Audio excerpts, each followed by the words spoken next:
అదేం ఆయుధం సార్? రాజకీయ నాయకుల మీద అవినీతి ఆరోపణలు కొత్తేమీ కాదు కదా.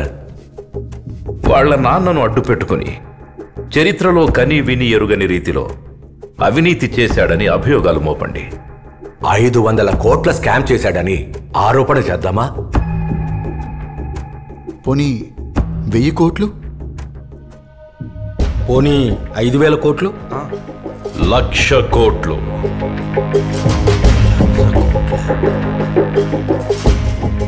1,00,000 కోట్లు.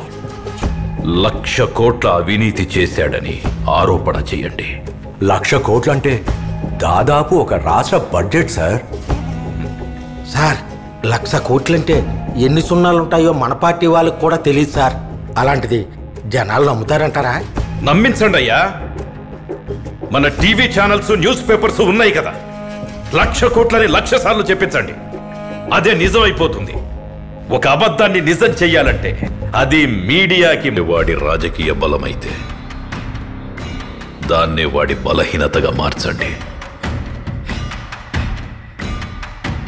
తండ్రి శవాన్ని పక్కన పెట్టుకుని సంతకాలు సేకరించి శవ రాజకీయాలు చేస్తున్నాడని నమ్మించండి. సార్, జనాలు నమ్ముతారంటారా సార్?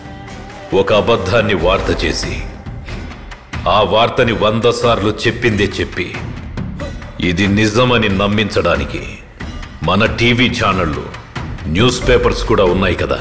ఇలాంటి టైంలో బురద చల్లడం అవసరమా సార్? బురద చల్లడమే మన పనయ్యా. అది తుడుచుకుంటాడో కడుక్కుంటాడో వాడి పని.